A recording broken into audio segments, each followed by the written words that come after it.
तो सबसे पहले तो आप सभी लोग को प्यार भरा सा नमस्कार, प्रणाम, सलामत, सत श्री अकाल। तो कैसे आप सभी, आई होप बहुत अच्छे होंगे। तो गए जब शाम के 5 बज रहे हैं और अभी उपस्थित पटना के काली घाट पे, और आज समझ लीजिए बिहार के मेरे साथ युवा लोग हैं, उनसे बातचीत करेंगे। उस बातचीत के दौरान हम लोग जानेंगे आखिर ये लोग 2024 में किनको देखना चाहते हैं प्रधानमंत्री के रूप में कि नहीं। तो आइए हम लोग बातचीत वगैरह करते हैं। उस बातचीत के दौरान हम लोग जानते हैं, जो क्वेश्चन वगैरह जो पूछे आप लोग से वही जाने कि नहीं।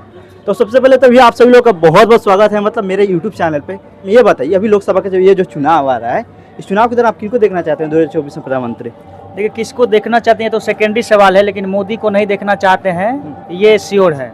अब क्यों नहीं देखना चाहते हैं? हाँ, वही हम उस पर आ ही रहे थे। हाँ। ठीक है, गोदी मीडिया जैसे बात नहीं कीजिए। हाँ। हम उसी पे आ रहे थे। हमारा ये गोदी मीडिया, हमको गोदी मीडिया मत ना बोलिए। ठीक है, हम समझ रहे हैं। मेरा कहना ये है ना कि मान लीजिए कि 14 में जब नरेंद्र मोदी जी जीत करके चुनाव में आए थे, तो उन्होंने बहुत सारे वादे किए थे। जैसे प्रत्येक साल युवाओं को 2 करोड़ नौकरी देंगे, हर एक के खाते में 15-15 लाख रुपया आएगा, काला धन विदेश से वापस आएगा, 2022 तक किसानों के जो है आमदनी वो दोगुनी होगी, महिला सुरक्षा को लेकर के भी बहुत बड़े बड़े दावे किए थे। एक भी महिलाएं आज सुरक्षित नहीं है ना, हम ये कह रहे हैं ना कि चलिए इस पर हम लोग बाद में सुनिए, एक भी मामले को उन्होंने पूरा नहीं किया। सरकार का सरकारी डेटा है, मोदी सरकार का सरकारी डेटा है कि बेरोजगारी पिछले 45 साल के सबसे रिकॉर्ड तोड़ निचले स्तर पे चली गई है।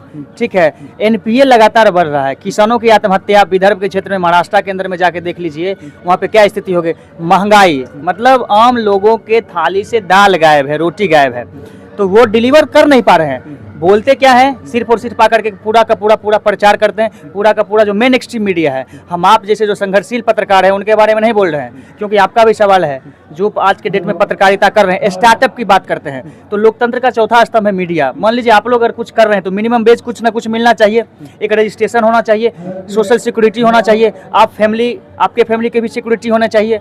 नहीं तो बड़े बड़े जो मीडिया हाउसेज हैं वहाँ पे जो लोग जा रहे हैं, या तो डायरेक्ट पैरवी से जा रहे हैं, या उस तरीके के जो पत्रकार बचे उनकी तो नौकरी चली जा रही है। तो एक तो ये बात हो गई। ठीक है, फिर 19 में आप आइए, 19 में भी वो सिर्फ और सिर्फ इमोशनल मुद्दे को लेकर के।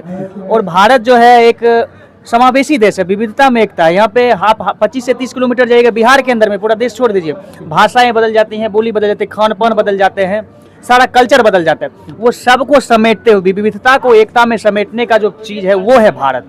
उस जो है आइडिया ऑफ इंडिया जो महात्मा गांधी ने देखा, जो भगत सिंह ने देखा, जो अंबेडकर ने देखा, उसको आज के डेट में तोड़ने का प्रयास किया जा रहा है। सामाजिक एकता और सांप्रदायिक एकता, हिंदू मुस्लिम सिख ईसाई आपस में है, भाई भाई का जो सवाल है, इसको पूरी तरीके से तोड़ने का, खत्म करने का प्रयास किया जा रहा है। इसलिए हम जो यूथ हैं, अब हम यूनिवर्सिटी की बात कर लेते हैं, रोजगार की तो बात कर लिए। आप देखिएगा कि बड़ा बड़ा जो सेंट्रल यूनिवर्सिटी है वहाँ पे शिक्षकों की कमी है, मतलब जो परमानेंट टीचिंग और नॉन टीचिंग दोनों स्टाफ है उसकी भारी कमी है। आप जाकर के देख लीजिए, एडहॉक पे टीचर आ रहे हैं, एडहॉक पे टीचर ले रहे हैं, इंफ्रास्ट्रक्चर की भारी कमी है। आप जिस कालीघाट पे बैठे हुए पटना यूनिवर्सिटी है, इसको ऑक्सफोर्ड जो है, ईस्ट का ऑक्सफोर्ड कहा जाता था, आज इसकी क्या स्थिति है? इसको सेंट्रल यूनिवर्सिटी का दर्जा नहीं मिला है। फेलोशिप जो है वो बंद किया जा रहा है, छात्रों का रेगुलर वे में जो है जो फंड कट किए जा रहे हैं, यूनिवर्सिटी के अंदर में जो यूजीसी देता है, सीट कट किया जा रहा है। मान लीजिए आबादी बढ़ रही है, छात्रों की जनसंख्या बढ़ रही है, उसके हिसाब से जो है आप सीट को बढ़ाइएगा ना।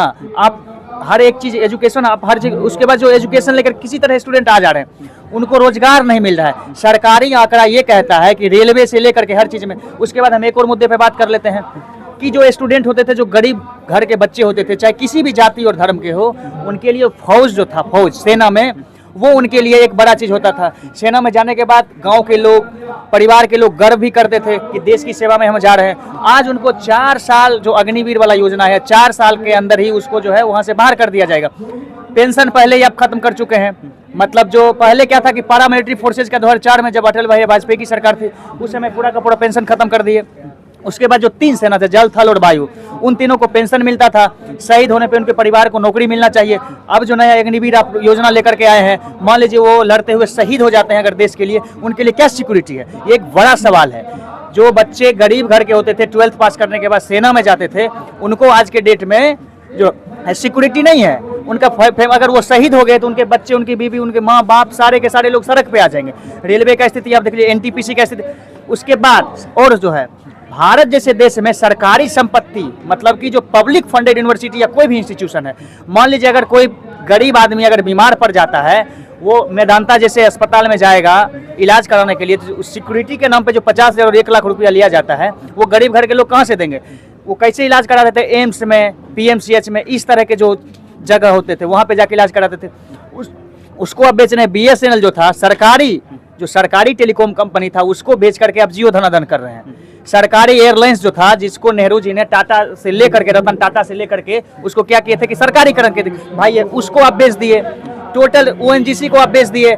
एक बहुत प्रहार कर लिए मोदी जी के ऊपर, लेकिन आप हमें बताइए, आप उनसे इतना नाराजगी जता रहे हैं, लेकिन पक्ष वाले बता रहे हैं कि मेरे ही कार्यकाल में जो है ना किसानों की क्या बात करें, पूरे भारत के आम जनता लोग को जो है ना पर मंथ जो है ना राशन देते हैं फ्री में। आप उनसे नाराजगी जता रहे हैं। हम वेलफेयर स्टेट की जब हम बात करते हैं ना, तो आप समझिए कि किसी को आप देते हैं तो उसको हाथ ऐसे करना पड़ता है, ठीक है।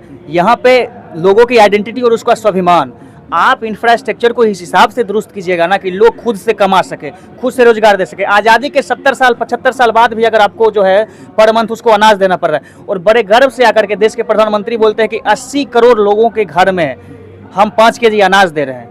देश की आबादी 140 करोड़ के आसपास है, 142 करोड़ के आसपास है, मान लेते हैं 80 करोड़, मतलब 50% से ज़्यादा आबादी को आज के डेट में आप 5 केजी अनाज दे रहे हैं, और बोलते हैं कि किसानों के खाते में हम दे रहे हैं 3,000 रुपया पर ईयर या पर मंथ, 6,000, ठीक है, पर ईयर दे रहे हैं 6,000 रुपया। हमको एक बात बताइए, किसानों के जो स्वामीनाथन आयोग की जो रिपोर्ट थी, आप किसानों के लागत मूल्य का 1.5 गुना दाम की बात थी ना, MSP की बात थी ना, MSP की बात थी। MSP आप दीजिएगा ना, मान लीजिए कि अगर 1 क्विंटल अनाज उपजाने में हमको 2,000 या 5,000 रुपया लग रहा है, उसको बेचे तो कम से कम हमको 7,500-8,000 रुपया मिले। आप ये दीजिएगा कि आप जो है सो उसको क्या दीजिएगा, आप भीख हमको दे रहे हैं। अरे भाई, एग्रीकल्चर अभी भी एग्रीकल्चर बिहार, यूपी, मतलब मैक्सिमम स्टेट में एग्रीकल्चर है। उसके बाद इससे आप एग्रीकल्चर को तो बर्बाद कर दिया, आप किसान आत्महत्या कर रहे हैं। अब आ जाइए आप उद्योग पे, मिनिमम जो मतलब सूक्ष्म लघु उद्योग जो है बिहार के अंदर, आप जाकर के हर स्टेट में देख लीजिए, चीनी मिल की क्या स्थिति है। लगभग सारे चीनी मिल आज के डेट में बंद पड़े हुए हैं। उसको आपको शुरू करने की क्यों योजना नहीं है। कुटीर उद्योग का क्या स्थिति है। मधुबनी के अंदर में जो मिथिला पेंटिंग है, मतलब पूरा मिथिला क्षेत्र में, उसको आप विश्व स्तर पे आप क्या कर पा रहे हैं। उसके बाद रोहतास के एरिया को जो है उसको धान का कटोरा कहा जाता है, उसके लिए आप क्या कर रहे हैं। मिथिला के क्षेत्र में, दरभंगा के क्षेत्र में मखान का जो चीज़ है, उसके लिए आप क्या कर रहे हैं। उसको आप बर्बाद कर दिए हैं, तो गरीब लोग को कहाँ से मिलेगा। कर क्या रहे हैं कि पूरे देश की संपत्ति को आप एक आदमी के हाथ में, उद्योगपति के हाथ में दे रहे हैं। एक होता है कैपिटलिज्म, जिसको आपकी पूंजीवाद या इस तरह का चीज उपयोग करते हैं। एक होता है क्रोनी कैपिटलिज्म, कि उस उद्योगपति में भी एकमात्र उद्योगपति जो अडानी है, उसको पूरे दुनिया एशिया का नंबर 1 आदमी आप बना दे रहे हैं। किस बेसिस पे बना दे रहे हैं। 14 से पहले तो उनका कोई नाम नहीं था। आज के डेट में आप क्या कर रहे हैं। ये स्थिति हो गई। आदिवासियों की स्थिति आप जाकर के देखिए, उनकी जमीन छीनी जा रही है। खास करके हम बिहार और यूपी की बात करें तो यहाँ पे युवाओं की बड़ी संख्या है जो कि बेरोजगार है, और उसको योजना रोजगार देने के लिए सरकार के पास कोई योजना नहीं है। ये सिर्फ और सिर्फ ध्यान भटका करके, लोगों का गुमराह करके इस देश पे सत्ता पे काबिज होना चाहते हैं, राज करना चाहते हैं। हम आपके माध्यम से, आपके चैनल के माध्यम से, आप सारे दर्शकों को जो देख रहे हैं उनको भी हम अपील करना चाहते हैं, जो देश के बुनियादी मुद्दे हैं, शिक्षा, स्वास्थ्य, रोजी, सड़क, बिजली, पानी, इन सारे मुद्दों पर, यूनिवर्सिटी का सवाल, शिक्षा का सवाल, महिला सुरक्षा का सवाल, आदिवासियों का सवाल, किसानों का सवाल, इन सारे सवालों पर को आप जो है वो केंद्र में रख करके। महिला सुरक्षा पे बार बार आप अटैक कर रहे हैं, लेकिन इनके कार्यकाल में देखा जाए तो महिलाएं जो है ना काफी सुरक्षित है।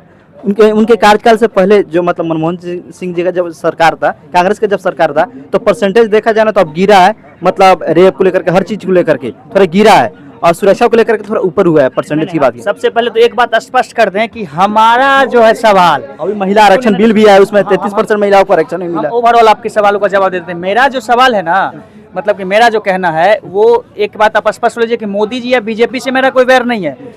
देश के अंदर में मान लीजिए अगर पटना जिला में अभी कोई क्राइम हो जाएगा तो हम कंप्लेन लेकर के अभी जो प्रेजेंट एसपी या डीएम या एसएसपी है उसके पास जाएंगे। तो बतौर प्रधानमंत्री, बतौर भाजपा सरकार, जो उन्होंने देश के जनता से वादे किए थे उसको पूरा नहीं करे, इसलिए हम सवाल करें। कल को मनमोहन सिंह प्रधानमंत्री अगर थे तो उस समय हम उनसे सवाल करते थे। सीसेट उस समय हटा दिया गया था, उन्हीं के समय में यूपीएससी के बच्चों के लिए उस समय बड़ा आंदोलन, यूजीसी का जो बड़ा प्रोटेस्ट दिल्ली के अंदर में हुआ था वो यूपीए 2 की सरकार में ही हुआ था। अब महिला आरक्षण की जो आप बात की है उस पर भी हम स्पष्ट कर देते हैं। 33% महिला आरक्षण दिया गया है, ठीक है, उसका बहुत दिनों से मांग हो रहा था। हम सबसे पहले तो बोलते हैं इस 33% को बढ़ाकर 50% कीजिए, क्योंकि महिलाओं की आबादी इसमें 50%, ठीक है। 33% जो आरक्षण दिए हैं उसमें आप ये बोले हैं कि परिसीमन होगा।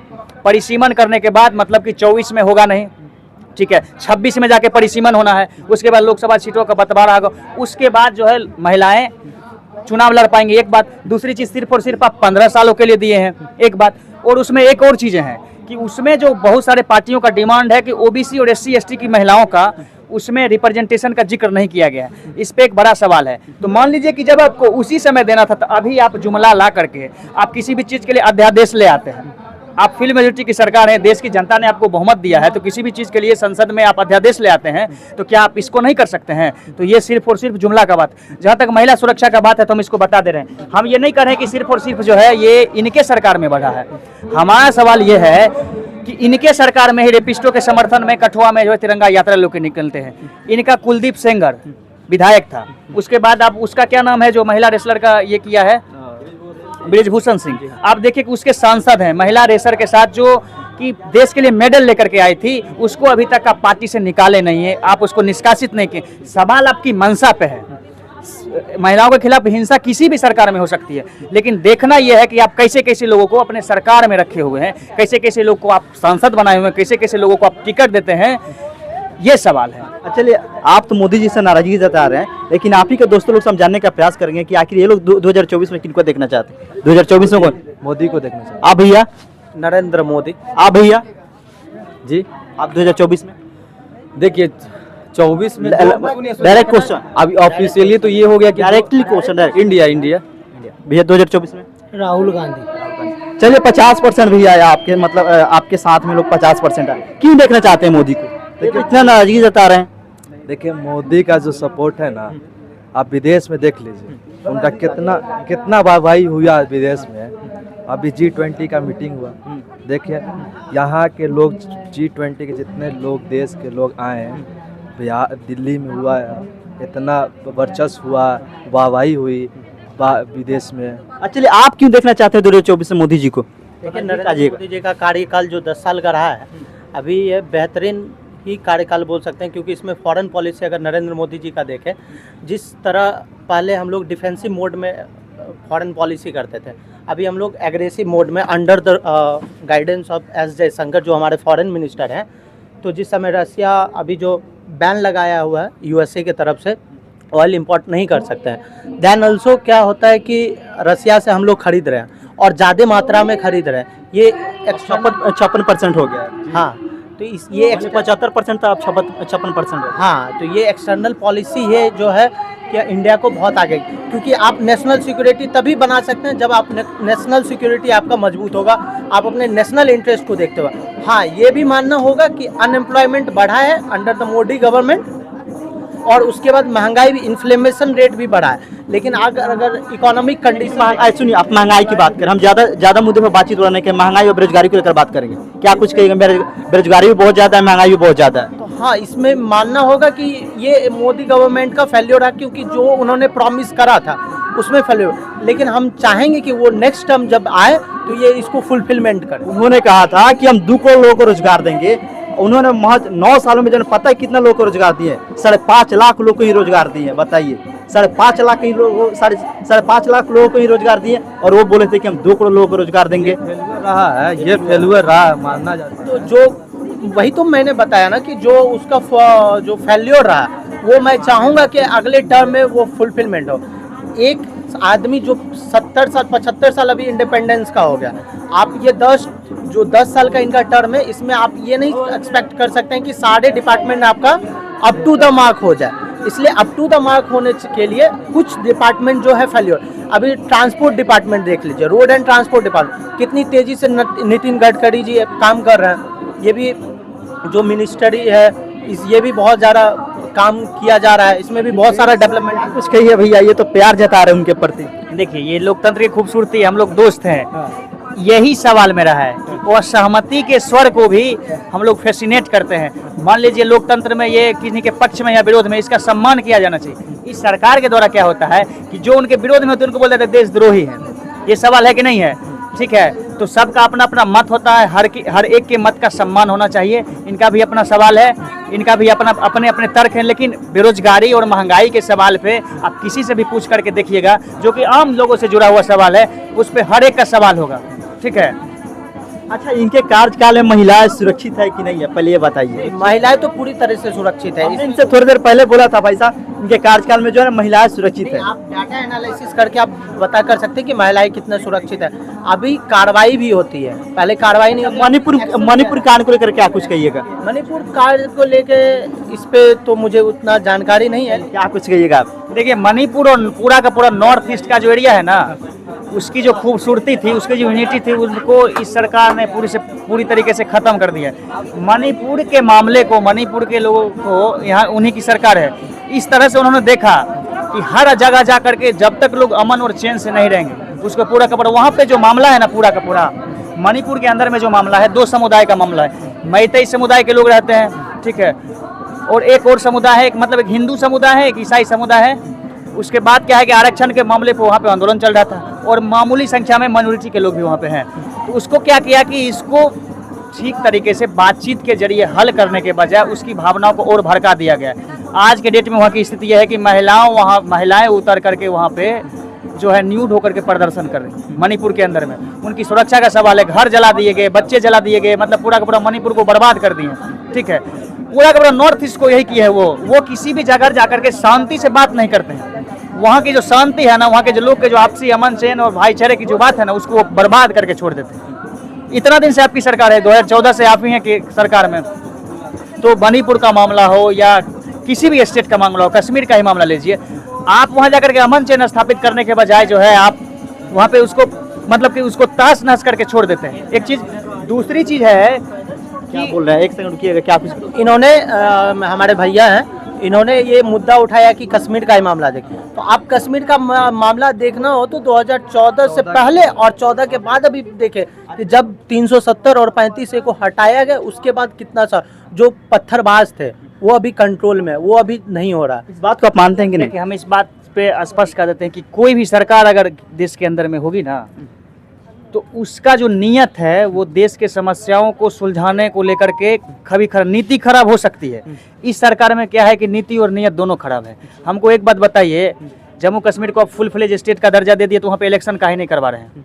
वहाँ पे अगर आतंकी घटनाएं हो रही हैं तो उसको आप सख्ती से, पूरी सख्ती के साथ निपटिए, उसको इसमें पूरी तरीके से होना चाहिए। लेकिन वहाँ पर जाकर के जो है आप इलेक्शन काहे नहीं करवा रहे? फुल फ्लेज स्टेट का अगर आप दर्जा दिए तो वहाँ पे इलेक्शन करवाइए। खैर, कश्मीर का तो अलग मसला है। मुख्य जो मसला अभी भी फिर से हम बोल रहे हैं कि बेरोजगारी का, महंगाई का, यूनिवर्सिटी के अंदर में जो सीट कट किए जा रहे हैं, फंड कट किए जा रहे हैं, यूनिवर्सिटी को जो फेलोशिप बंद किया जा रहा है, इस पे आप कीजिए ना, ज़्यादा से ज़्यादा एम्स बनाइए, ज़्यादा से ज़्यादा IIT बनाइए। एम्स नहीं बन रहा है भाई साहब, इनके कार्यकाल में जो है ना 70 साल में 6 एम्स बने हुए थे, अब 18 बन करके 24 हो गए। एक बात और आपको बता देते हैं, मात्र 9 साल में 18 बना दिए। हम आपको इतिहास की बातें बता देते हैं। आप काफ़ी जहीन पत्रकार लग रहे हैं, सुन रहे हैं, हम आपको बता देते हैं। ISRO, IIT, AIIMS, Sainik school, Netarhat, Tilaiya, Air India, ONGC सब कब बना है? कब बना है? कांग्रेस के कार्यकाल में। हम कांग्रेस की बात नहीं कर रहे हैं, कांग्रेस के काल में बना, उनका ये था। 90 के बाद अगर आप देख लीजिएगा ना, इस तरह के एक भी इंस्टीट्यूशन का फॉर्मेशन नहीं हुआ है।